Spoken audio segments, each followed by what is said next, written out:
Merci beaucoup Nicolas Aubert pour vos propos qui font écho non seulement à nos pratiques professionnelles mais également à notre vie quotidienne. Et justement l'intérêt, la philosophie de ce séminaire du GRAPH, c'est de disposer d'un temps privilégié, un temps pour la discussion, pour l'échange. Et ce que je vous propose en passant tout de suite le micro à la salle. Alors je vais la passer à Jean-Louis Lumineau parce que tout à l'heure on lui a coupé la parole. Donc... Alors Lumineau Neuilly, je voudrais vous demander si l'intelligence de l'instant, le culte de l'urgence et l'excès de soi sont des clés de réussite pour des candidats à l'élection présidentielle. Eh bien, on va voir. Justement, on va voir. C'est très intéressant de voir dans le duel Sarkozy-Bayrou que l'un est effectivement dans cet excès de soi, dans cette, un petit peu cette urgence au fond dont on parle, et pas l'autre. Et pas l'autre. Et c'était peut-être, on peut se demander si la montée en régime de Bayrou dans les derniers sondages, je crois qu'on est à 24 aujourd'hui, on devait annoncer que c'était plus 23 mais 24, que si c'est pas ça justement, une espèce de quelque chose qui fait qu'on a un peu envie de revenir avec finalement des gens qui sont pas à se projeter en permanence. Je ne sais pas si j'ai répondu à votre question, mais j'ai l'impression que c'était ça qui était sous-jacent dans ce que vous disiez. Oui. Mais je trouve que... Oui. Thierry-Luc Bull, centre hospitalier universitaire de Clermont-Ferrand. Talleyrand disait qu'en cette urgence, c'est déjà trop tard. Ouais. J'aime bien l'expression parce que, quelque part, ça prouve que la notion d'abord est d'abord ancienne et qu'il y a peut-être quelque chose à faire. Alors, on a été beaucoup dans le constat. Moi, j'aimerais que vous nous donniez un peu des pistes de solutions, savoir comment refuser cette course, finalement, qui semble inéluctable dans le cas de la mondialisation. Et on voit d'ailleurs fleurir des bouquins qui s'appellent L'éloge de la lenteur ou d'autres comme ça. Comment essayer d'avoir une position... clair à ce niveau-là, alors qu'on se sent inéluctablement entraîné par l'organisation, quoi. Je pense que les livres qui fleurissent, Éloge de la lenteur et tout ça, c'est très bien. Mais c'est un vœu pieux, complètement. Parce que c'est tout à fait clair qu'on ne reviendra pas à la lenteur. On ne peut revenir à la lenteur que sur des choses bien précises dans sa vie personnelle et de pouvoir effectivement adopter un autre rythme. Mais c'est très ponctuel. Et ça n'est pas représentatif du rythme dans lequel est pris, je dirais, le monde entier.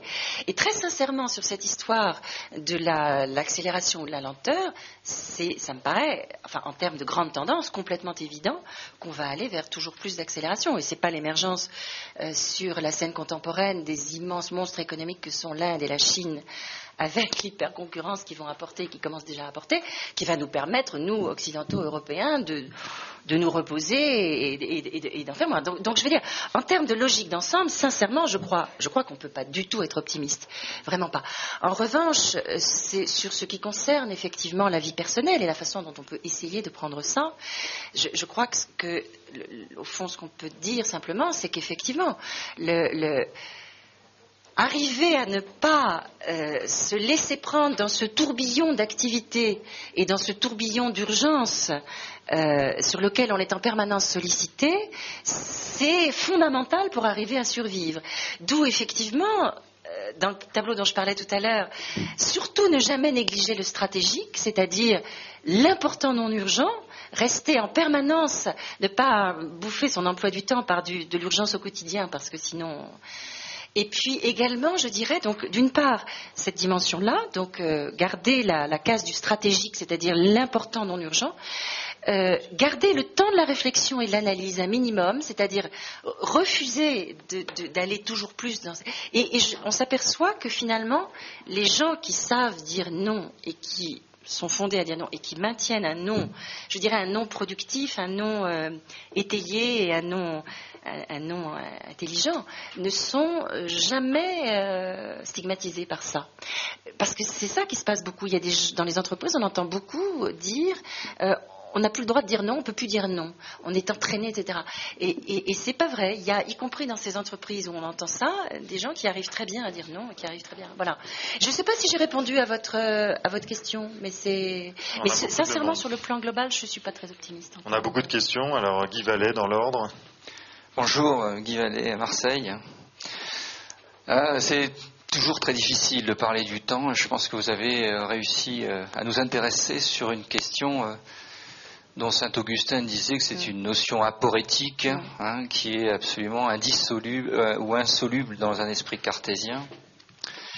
Autrement dit, je sais ce que c'est que le temps, mais je ne peux pas l'expliquer. Quand on me demande ce qu'est le temps, je crois le savoir. Voilà. Non, quand on ne me parle pas du temps, je crois savoir ce que c'est. Quand on me le demande, je ne le sais plus. Oui. Mais alors, dans votre exposé, vous n'avez pas fait allusion à une notion qui me paraît quand même assez importante. C'est celle du fait que nous vivons beaucoup plus longtemps que du temps de Saint-Augustin. Et que donc finalement tout ça est une valeur très relative, ou comme le disait Fontenelle, de mémoire de rose, on n'a jamais vu mourir un jardinier. Donc ça veut dire que aussi on est capable de réagir dans notre société aujourd'hui, de créer des directions de la stratégie qui ont justement pour objectif de dépasser la quotidienneté, d'imaginer des projets d'établissement, des plans stratégiques. Qu'on est capable aussi de se réfugier dans des groupes de réflexion, dans des cafés philosophiques ou des cercles qui permettent justement de relativiser les choses. Est-ce que vous ne croyez pas quand même, pour rejoindre l'exposé de ce matin, qu'on a quand même encore de beaux jours devant nous, qu'on peut avoir confiance en l'homme et que la solubilité ou la liquidité de l'amour, c'est quand même peut-être très passager finalement? Oui, et en même temps, c'est très emblématique des relations contemporaines, cette dimension-là. Mais alors, vous faisiez allusion à à l'extension de la. Bien sûr, et heureusement qu'il y a toutes ces possibilités de pouvoir encore réfléchir et de pouvoir se poser des questions. J'ai bien dit que ce que j'avais présenté, c'était quand même aussi des idéotypes, que je dirais que le gros des individus n'est heureusement pas sur ces logiques-là, mais qu'en revanche, elles sont très emblématique du fonctionnement de notre société. Mais j'ai envie de réagir aussi à l'aspect que vous avez dit sur l'allongement, en fait, de notre vie. Et effectivement, c'est-à-dire qu'il est devenu tellement long que c'est aussi, d'une certaine façon, que... mais, alors... On est jeune infiniment plus longtemps. On pourrait dire qu'on est jeune, je ne veux pas dire d'âge ici, mais malheureusement on est également vieux plus longtemps. Et c'est quand même aussi, là je veux dire, il y a aussi cette question du rapport aux âges, parce que c'est formidable d'être jeune plus longtemps. Mais il va falloir effectivement vivre avec une société dans laquelle il va y avoir des vieux, des très très vieux. Il y a déjà, et effectivement, qui vont vivre de plus en plus longtemps. Donc ça joue. Bon, ça joue. Pardon ? Les hyper vieux, oui. Non, mais on y est déjà. Bon, mais. Alors, sur le cœur de ce que vous disiez, est-ce que, bien sûr, des directions de la stratégie, des moments de réflexion, bien sûr, heureusement qu'on peut, parce que sinon on deviendrait fou. Et on serait tous, effectivement, des hommes instants qui seraient... On a beaucoup de questions, Alain Albou. S'il vous plaît, oui. Dans cette tyrannie du temps, comment expliquez-vous que des hommes en charge de hautes responsabilités savent vous donner du temps et restent calmes dans le temps? Et c'est sans doute ceux qui ont les charges les plus lourdes. Oui, mais qui sont à un niveau, effectivement, où ils ont la maîtrise, je dirais, de leur pensée, de la direction qu'ils donnent à leur charge, et donc ils ne sont pas absorbés dans les contingences de l'urgence. Ceux qui sont pris dans les pièges que j'ai présentés, ce sont souvent justement ceux qui n'ont pas la maîtrise de l'organisation de leur travail ou de leurs priorités. Là, les personnes auxquelles vous faites allusion, ce sont justement ceux qui ont la possibilité de garder la dimension stratégique de leur vie professionnelle et de leur vie, et de ne pas être bouffés par les aléas de l'urgence, parce qu'effectivement, il n'y a pas de pensée sans ça. C'est certain. Bien sûr. Heureusement qu'il y a... Bien sûr, parce que si... Monsieur ? Oui, Francis Théodore, je suis psychiatre à Neuilly-sur-Marne. Je voulais... Quand vous parliez, ça m'évoquait invinciblement le film de Charlie Chaplin, Les temps modernes. Et à ce moment-là, la question était un peu en relation avec l'intervenant qui vous a précédé, c'est-à-dire ce que vous présentez, c'est, je dirais, plutôt des effets de mode qu'une définition de la modernité et d'hypermodernité. On peut peut-être imaginer finalement que le monde avance comme ça et dans l'immédiateté, comme vous disiez, on présente quelque chose qui finalement est une réalité qui va être dépassée par une autre. On peut imaginer, je veux dire, le coureur de marathon était pressé les courriers à la Renaissance étaient pressés. Nous, on est pressés d'une autre façon avec les moyens techniques dont on dispose. Alors, est-ce qu'on peut penser qu'il ne s'agit pas plutôt d'un effet de mode et de circonstances dans un monde avec son environnement technique et avec ce qu'on peut poser comme référence morale, plutôt que comme la définition d'une société qui d'ailleurs avance de plus en plus vite. Je veux dire, on a parlé de modernité, maintenant il y a eu des gens qui parlaient de postmodernité, d'hypermodernité, je ne sais pas quel c'est ce que c'est ce que j'ai rappelé au début, hein, c'est ça. Alors, moi, je ne pense pas du tout qu'on soit dans des effets de mode. Je pense qu'on est simplement dans Alors, vous parliez du coureur de marathon. C'est très intéressant parce que le coureur de marathon à l'époque de l'Antiquité, c'est une exception absolue. C'est-à-dire, effectivement, il va s'épuiser, il va en mourir, mais il va rester célèbre, effectivement, il est arrivé jusqu'à nous et on ne parle que de lui. Notre époque est celle de gens qui passent leur temps à courir de nouveaux marathons. Alors, c'est le marathon, c'est l'Atlantique à la nage sans les pieds, mais il y en a toujours plus, et d'une certaine façon, vous ne vous souvenez plus d'aucun. Parce qu'un exploit toujours plus incroyable va remplacer un exploit toujours plus incroyable, et précisément ce qui était une exception incroyable dans une société du juste équilibre, et une société de la tempérance, une société du monde, du respect de la norme, est quelque chose qui est devenu, au contraire, une façon d'être et un espèce de modèle contemporain. Alors, bien sûr, tout le monde ne se conduit pas comme ça, mais c'est quand même un modèle qui a pris une forme et qui touche un nombre de gens beaucoup plus important qu'avant. Donc, je ne pense pas que ce soit des effets de mode, je pense que c'est une façon de vivre le rapport au temps. D'ailleurs, je pensais qu'un certain nombre d'observations psychiatriques, je pense, là, c'est pas tellement le rapport à ce moment-là à ça, mais le rapport au présent. Il y a des observations de centres psychiatriques et de centres psychanalytiques qui parlent de patients qui sont, l'expression, c'est captifs d'un éternel présent, ou bien qui sont écrasés sur le présent. Il y a des observations qui corroborent tout à fait, au niveau des observations sur les patients, un certain nombre de choses que je disais sur ce rapport au présent. Mais donc, je ne pense pas que ce soit des effets de mode, ce sont des choses qui sont montées en régime et qui sont emblématiques de notre société, ce qui ne veut pas tout à fait dire la même chose que effet de mode. Effet de mode, ça veut dire que ça ne durera pas. C'est pas tout à fait pareil. Alors, on verra. En tous les cas, actuellement, c'est une... Michel Segal. Oui, alors dans votre propos, vous avez tenu à garder une place assez importante à la femme dans des propos qui étaient un petit peu caricaturaux et passéistes, me semble-t-il. Alors, par rapport à la femme, à ses conditions de travail, à l'équilibre nécessaire à sa vie familiale, j'aimerais savoir si par rapport au problème de l'urgence, du temps, et également de la modernité, si vous pensez comme le poète que la femme est l'avenir de l'homme.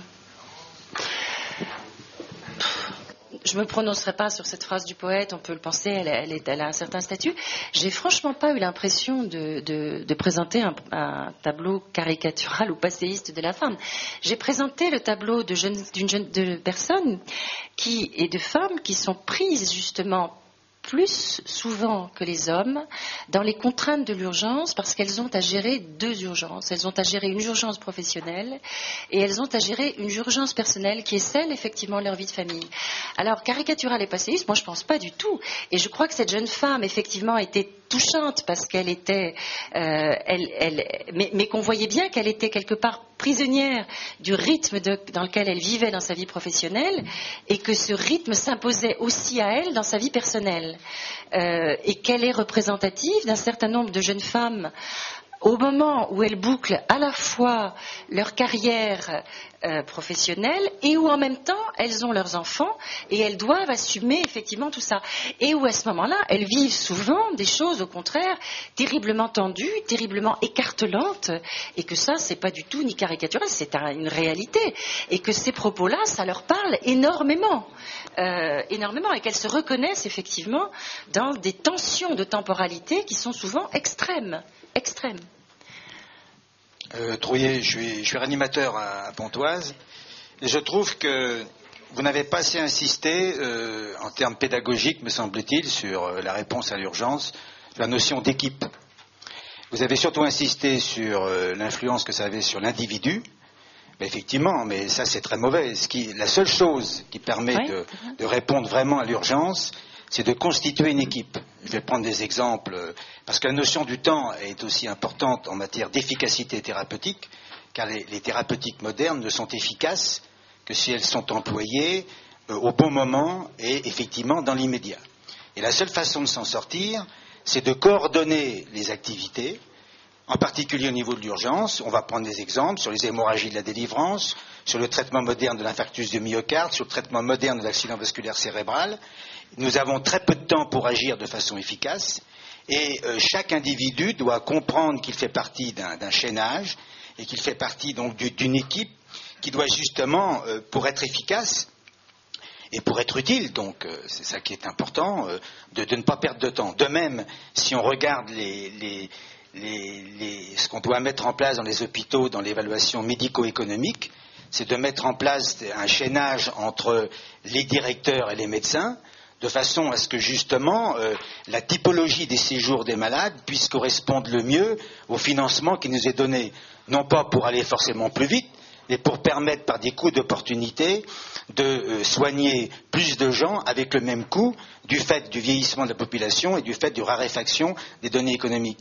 Donc je pense que parler de l'urgence sans parler de constituer des équipes, et je parle encore plus avec la RTT, bien entendu, là je pense que vous passez à côté d'une notion qui me paraît, moi, fondamentale. Moi je crois que la notion d'équipe est fondamentale, mais c'est vrai que je ne me suis pas située à ce niveau-là. Je me suis située effectivement au niveau d'une évolution de société et je ne suis pas rentrée dans le terrain que la notion d'équipe implique, hein, c'est clair. Mais surtout que la commande que nous avions faite au GRAF, nous avions demandé que cette matinée ce soit sur l'individu. On parle au cours des après-midi et des thèmes prochains du collectif, voilà. Mais c'est vrai que nous avions demandé à nos deux intervenants de la matinée de centrer sur l'individu, ce qui explique quand même. Donc, on apprécie que vous ayez répondu à notre commande. Une autre question, Olivier Pontiès, directeur de l'Hôtel Dieu au CHU de Clermont-Ferrand. Une remarque et une question. Une première remarque, c'est que la vitesse et la rapidité me semblent toujours avoir été un avantage concurrentiel au fil de l'histoire. Et ma question, c'est dans la recherche des solutions par rapport au temps. Vous n'avez pas développé l'anticipation et la différenciation. Et il me semble que ce sont deux outils. On donne à l'homme le pouvoir de réfléchir à l'avance sur ce qui va se passer. Est-ce que ce n'est pas une manière aussi de lutter contre le temps? La différenciation aussi n'apporte-t-elle pas des réponses? C'est-à-dire plutôt que de se lancer dans une course où on va améliorer de peu de choses, on va gagner quelques secondes, quelques minutes. La différenciation permet de gagner, d'avoir un raccourci par rapport à cela. J'en veux comme exemple, par exemple, la visioconférence va annuler un temps de déplacement. Et à chaque fois qu'on peut trouver des idées de ce genre, est-ce qu'on n'a pas aussi une victoire contre le... Bien sûr, non, mais bien sûr. Ce sont toutes ces techniques-là, bien sûr, qui permettent justement de ne pas être prisonnier de ce rapport à l'immédiateté et à l'urgent non important, et de pouvoir justement dégager des temps de réflexion vraiment, vraiment importants et de pouvoir prendre les décisions. Le temps de l'anticipation, ça implique justement qu'on puisse avoir encore cette latitude de réflexion et de se dire qu'on va faire quelque chose qui ne sera pas bien si on ne réfléchit pas attentivement à ça. Bien sûr, évidemment. Vous avez parlé, madame, de la compression du temps. Vous auriez pu parler de la dilatation du temps. Oui. Comment, par rapport aux métaphores que vous avez données sur le temps, vous expliquez la phrase assez célèbre de François Mitterrand, « Il faut donner du temps au temps ». Oui, bien sûr. Comment vous la situez ? Enfin, c'est pas une phrase que de François Mitterrand, c'est un adage très très connu. Il faut donner du. C'est exactement la sagesse populaire depuis longtemps. Ça veut dire que précisément rien de bon ne se fait dans l'urgence et la précipitation. Et quand je parlais des chefs d'entreprise qui déploraient de ne plus pouvoir avoir un temps suffisant pour élaborer leur stratégie ou pour devoir... Ce que j'ai quand même essayé de souligner, c'est précisément les côtés très critiques de cette société régie par les lois du marché, de l'argent, du profit, qui vont justement mettre ça au premier plan et donc introduire cette volonté d'accélération, cette volonté de toujours plus, qui est nuisible à précisément la prise de décision stratégique, à la prise de recul, et donner du temps au temps, ça veut effectivement dire ça. Ça veut dire qu'on ne peut bien entendu faire des choses, et beaucoup de choses pour lesquelles il faut du temps, il faut respecter les rythmes des choses, etc. Ce que souvent on ne respecte pas. Mais bien sûr, c'est la sagesse même. Mais on n'est pas à une époque tellement sage. Je vous remercie vivement, Nicole Aubert.